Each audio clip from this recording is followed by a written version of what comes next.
The head of the UK's largest trade union calls for U-turn on winter fuel payment cuts. Labour has come under fire from the head of the UK's largest trade union for deciding to pick the pocket of pensioners with its winter fuel payments axe.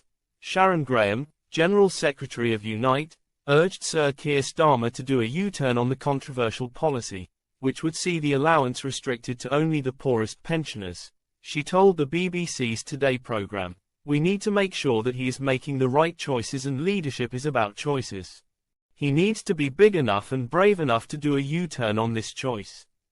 It's completely wrong. People do not understand how a Labour government has decided to pick the pocket of pensioners and, at the same time, leave the richest in our society totally untouched. That is wrong, and he needs to change course." Ms. Graham called instead for a tax on the 1% wealthiest, which she claimed would raise £25 billion rather than the £1.2 billion that limiting winter fuel payments would save.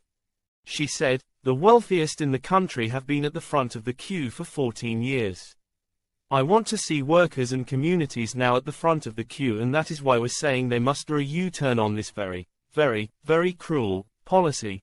Her comments come ahead of a Crunch Commons vote tomorrow where the Prime Minister is set to face a backbench rebellion.